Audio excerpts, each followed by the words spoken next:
देखेंगे और समझेंगे कि ड्यूटी कैसे हम कैलकुलेट करते हैं या ड्यूटी के बेस पे हम डिस्चार्ज कैसे कैलकुलेट कर सकते हैं। इससे प्रीवियस वीडियो में भी मैंने एक क्वेश्चन सॉल्व किया है, उसको भी आप लोग देख सकते हैं और उसी से रिलेटेड ये क्वेश्चन है, लेकिन इसमें जो क्रॉप है, क्रॉप सीजन अलग है, तो दोनों क्वेश्चन में डिफरेंस है। इसको मैं सॉल्व करती हूँ। सबसे पहले हम क्वेश्चन देखते हैं, क्वेश्चन क्या है। A water course has cultivable commanded area of 2600 hectares, out of which the intensity of irrigation for perennial sugarcane and the rice crops are 20% and 40% respectively. The duty for these crops at the head of the water course are 750 hectare per cubic and 1800 hectare per cubic respectively.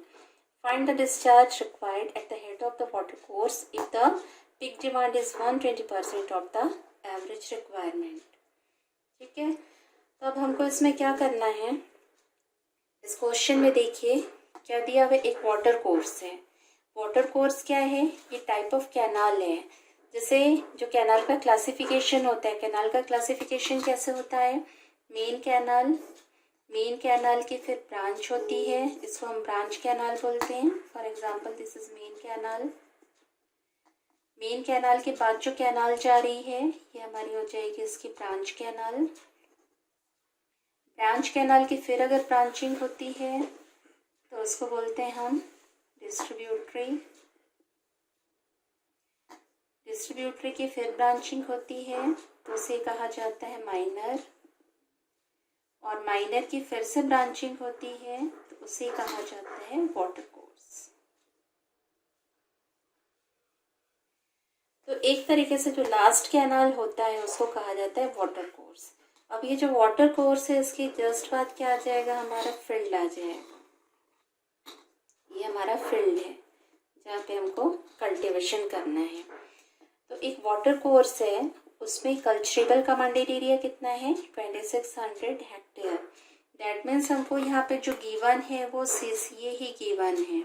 इसका मतलब है ये ऐसा area है, इतना area है 2600 ऐसा area है जहाँ पे इरिगेशन प्रोवाइड कर सकते हैं हम, जहाँ पे हम कल्टीवेशन कर सकते हैं।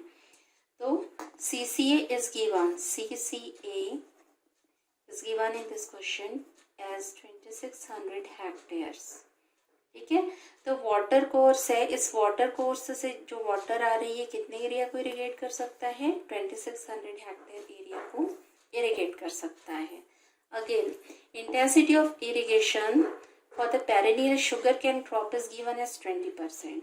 अब यहाँ पे दो क्रॉप सीजन दिया हुआ है, first one is the perennial, second one is the rice crop which is known as the kharif season crop. ठीक है, तो इसमें सबसे पहले हम कैलकुलेट करेंगे एरिया अंडर कौन सा क्रॉप है, सबसे पहले शुगर केन। ठीक है, ये किस टाइप का क्रॉप है, ये है पेरेनियल। पेरेनियल क्रॉप क्या होता है, पेरेनियल क्रॉप ऐसा क्रॉप होता है कि जो साल भर पानी मांगता है। ठीक है, तो it will require water through out the year, पूरे साल के लिए आपको पानी प्रोवाइड करना पड़ेगा। तो फुल ईयर आपको पानी प्रोवाइड करना है। तो इसका जो एरिया है वो हम कैसे कैलकुलेट करेंगे, based upon the intensity of irrigation which is given as 20%। तो 20% किसका, जब भी इंटेंसिटी ऑफ इरिगेशन हम कैलकुलेट करते हैं तो जो परसेंट दिया रहता है वो परसेंट होता है CCA का। ठीक है, तो हम किसका परसेंट निकालेंगे, 20% ऑफ CCA। ये गिवन है क्वेश्चन में कहीं भी अगर मेंशन नहीं भी है कि किसका परसेंट है तो उसमें आपको समझना चाहिए इंटेंसिटी ऑफ इरिगेशन जो है वो उसी के लिए डिफाइंड है जिसमें हम इरिगेशन कर सकते हैं। दैट मीन्स जो CCA होगा उसी का परसेंट इंटेंसिटी ऑफ इरिगेशन कहलाता है। तो पेरेनियल शुगर कैन के लिए कितना गिवन है, 20%, तो हम लिखेंगे 20% ऑफ CCA, दैट मीन्स 2600 का 20%, क्योंकि 2600 गिवन है हमारे क्वेश्चन में। ये हमारा CCA है, कल्चरेबल कमांडेड एरिया है। तो इसको अगर आप कैलकुलेट करेंगे तो ये आ जाएगा 520 हेक्टेयर्स। कितना आएगा, 520 हेक्टेयर्स। तो हमने ये देखा जो पेरेनियल क्रॉप है, जो साल भर लगा रहे हैं हम क्रॉप, उसका जो एरिया है वो कितना आ रहा है 520 हेक्टेयर्स। मतलब ये अगर सीसीए है वाटर कोर्स का, तो इसकी 20% एरिया पे हमने क्या लगाया, गन्ना लगाया। ये है हमारा 20% ऑफ सीसीए, है ना। और ये किसके लिए यूज हो रहा है, पेरेनियल क्रॉप के लिए, पेरेनियल क्रॉप के लिए, जो कि आ रहा है 520 हेक्टेयर्स। ठीक, उसके बाद दूसरा हमारा क्या क्रॉप दिया हुआ है, राइस क्रॉप दिया है। वो कितना है, 40% उसकी इंटेंसिटी ऑफ इरिगेशन है। तो हम फिर से कैलकुलेट करेंगे area under rice crop, this is equal to how much, 40% of CCA, है ना। 40% ऑफ सीसीए मतलब ये इंटेंसिटी ऑफ इरिगेशन है। इंटेंसिटी ऑफ इरिगेशन से हमको क्या मिलता है, वो लैंड एरिया मिलता है, वो फील्ड एरिया मिलता है जितने में वो फसल उगाया जा रहा। तो 40% ऑफ सीसीए, सीसीए कितना है 2600 का 40% हम निकालेंगे। इसको आप कैलकुलेट करेंगे तो ये आएगा 1040 हेक्टेयर्स। तो दोनों के लिए हमने एरिया निकाल लिया। फर्स्ट क्रॉप हमारा था शुगर कैन, सेकेंड क्रॉप था हमारा राइस। दोनों के लिए हमने एरिया कैलकुलेट कर लिया। तो ये 40% ऑफ सीसीए, मैंने बोल दिया कि यहाँ पे 40% एरिया ये ले लिया। तो this is equal to 40% of CCA. किसके लिए है ये, हम यहाँ पे चावल या धान की खेती कर रहे हैं, क्रॉप, जो कि आए हैं 1040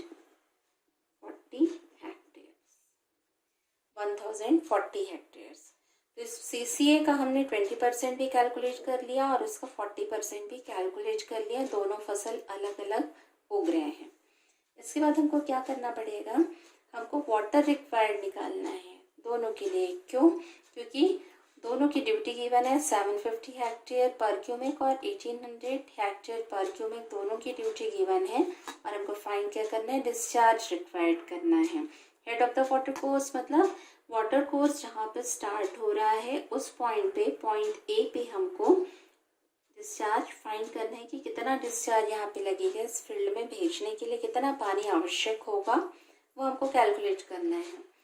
तो अब देखिए आपका ड्यूटी जो है वो गिवन है 750, duty is equal to 750 hectare per cumec. ये किस चीज के लिए गिवन है, ये फर्स्ट वाले क्रॉप के लिए गिवन है। फर्स्ट वाला क्रॉप हमारा क्या हो गया, शुगर कैन है ना। तो मैं यहाँ पे लिख देती हूँ शुगर कैन के लिए DS। तो duty for sugar cane is given है 750 hectare per क्यूमिक। That means 750 hectares area को इरिगेट करने के लिए डिस्चार्ज कितना रिक्वायर्ड है, 1 क्यूमिक। यही हमको समझ में आ रहा है ड्यूटी की डेफिनेशन से कि 1 क्यूमिक से कितना एरिया इरिगेट होगा इन हेक्टेयर, 750 हेक्टेयर एरिया इरिगेट होगा इन द बेस पीरियड। तो वैसे ही हमारे पास जो एरिया है वो हमने कितना कैलकुलेट किया, शुगर कैन का 520। तो for 520 hectares how much discharge will be required, 520 divided by 750। ठीक है, तो 520 डिवाइडेड बाई 750 अगर हम करते हैं तो इसकी वैल्यू आएगी 0.694 क्यूमिक। 520 बाई 750 क्या हो जाएगा, 0.694 क्यूमिक। तो ये जो डिस्चार्ज है ये कब रिक्वायर्ड होगा, जब हमारा एरिया होगा 520 हेक्टेयर। अगर एरिया 750 है तब 1 क्यूमिक में हो रहा हमारा, लेकिन एरिया कम हो रहा है तो हमारा डिस्चार्ज भी कम लगेगा 0.694 क्यूमिक। ये हमारा हो गया इक्वेशन नंबर 1। ठीक है, उसके बाद सेकंड आप देखेंगे, second duty is given for the rice crop. तो DR मैं इसको लिख देती हूँ, this is equal to 1800 hectare per cumec. इससे आप क्या समझ रहे हैं कि 1800 हेक्टेयर एरिया में डिस्चार्ज कितना लग रहा है, 1 cumec for the base period B। ठीक है, तो अब हमने एरिया कितना कैलकुलेट किया था, 1040 1040 के लिए कितना लगेगा, 1040 डिवाइडेड बाय 1800। इसको आप सिंप्लीफाई करेंगे, कैलकुलेट करेंगे तो ये आएगा 0.578 क्यूबिक। तो ये जो होगा हमारा इक्वेशन नंबर 2 होगा। इस इक्वेशन नंबर 2 में देखिए आप कि हमने क्या निकाला, डिस्चार्ज निकाला, और इक्वेशन नंबर 1 में भी हमने डिस्चार्ज निकाला। तो first equation is for the sugar cane, second equation is for the rice. ये धान के लिए निकाल रहे हैं, ये गन्ने के लिए निकाल रहे हैं। अब आपका क्वेश्चन देखिए, जो क्वेश्चन है उसमें क्या बता रहा है, ये फर्स्ट क्रॉप जो है शुगर कैन वो पेरिनियल है, यानी ये साल भर आपके खेत में एग्जिस्ट करेगा। लेकिन दूसरा क्रॉप जो है ये साल भर एग्जिस्ट नहीं करेगा क्योंकि पेरिनियल नहीं है, ये सीजनल है, मानसून सीजन में बस होगा। तब आप सोचिए ये जो वाटर कोर्स आप डिज़ाइन कर रहे हैं इसमें जो भी वाटर आएगा, वाटर फील्ड में आएगा, तो आपके इस सीसीए के अंतर्गत क्या क्या चीज़ें हैं, आपने गन्ना भी लगा रखा, शुगर कैन, आपने मानसून सीजन में धान की भी खेती की है। एट ए टाइम दोनों को पानी लगेगा। तो वाटर कोर्स की इतनी कैपेसिटी होनी चाहिए कि एट ए टाइम यहाँ से जब भी हम पानी छोड़ेंगे तो एक समय ऐसा रहेगा जब खेत में धान भी है गन्ना भी है, तो जब दोनों खड़े हैं तो हमको दोनों के लिए पानी चाहिए। तो इसकी मैक्सिमम कैपेसिटी के लिए हमको क्या करना पड़ेगा, दोनों जो डिस्चार्ज है उसको ऐड करना पड़ेगा। क्यों? क्योंकि एक हमारा पेरिनियल है और दूसरा हमारा सीजनल है। तो जब ये सीजनल क्रॉप रहेगा तो उस कंडीशन में पेरिनियल क्रॉप भी वहाँ पे एग्जिस्ट करेगा, तो उस समय हमको डिस्चार्ज दोनों के लिए लगेगा। तो हम जो डिज़ाइन करेंगे तो उसको टोटल डिस्चार्ज के बेस पे करेंगे। तो hence total discharge is equal to 0.694 plus 0.578। तो इसको आप कैलकुलेट करेंगे तो आएगा 1.272 क्यूमेक्स। तो 1.272 cubic is the total discharge required at the head of the water course। इस पॉइंट पे इतना हमको डिस्चार्ज चाहिए होगा ताकि हम इसको फील्ड की तरफ भेज सकें और वो दोनों के रिक्वायरमेंट को फुलफिल कर सकें। अब यहाँ तक हमारा हो गया, हमने डिस्चार्ज निकाल लिया, लेकिन फिर क्या कंडीशन दी हुई है, find the discharge required at the head of the water course if the peak demand is 120% of the average requirement.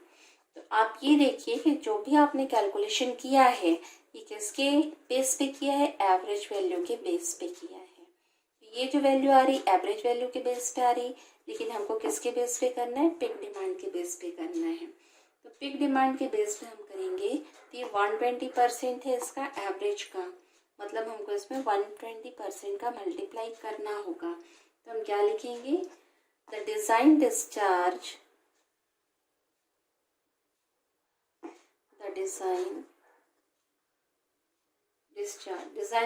क्यों बोला, क्योंकि हमको पिक के हिसाब से इसको कैनाल को वाटर कोर्स को डिज़ाइन करना और उसी डिस्चार्ज को हमको डिज़ाइन टाइम पे यूज़ करना है। ये किसके लिए ले रहे हैं हम design discharge, to meet the, किसको मीट करना चाहिए, पिक डिमांड को। Peak demand is equal to क्या हो जाएगा, हमने वैल्यू कैलकुलेट की 1.272, ये एवरेज आती है। इसके बाद हम इसको मल्टीप्लाई करेंगे 120% से, क्योंकि इतना पिक डिमांड है, तो इसकी वैल्यू आ जाएगी कैलकुलेट करने के बाद 1.53 क्यूमेक, और यही हमको कैलकुलेट करना था। 1.53 जो क्यूमेक है यही टोटल डिस्चार्ज की वैल्यू होगी जो वाटर कोर्स की हेड पे रिक्वायर्ड होगी। अगर इतना वाटर यहाँ से दिया जा रहा है तभी यहाँ पे इस सीसीए के अंतर्गत, इस कल्चरेबल कमांड एरिया के अंतर्गत दोनों तरह के क्रॉप को हम इरिगेट कर सकते हैं, क्योंकि हमने दोनों को सम किया है। तो ये मैक्सिमम जितना डिस्चार्ज रिक्वायर्ड है उसके आधार पे ये आराम से दोनों जो क्रॉप हैं उसमें इरिगेशन प्रोवाइड किया जाता है। ठीक है, तो ये जो है ये हमारा आंसर है 1.53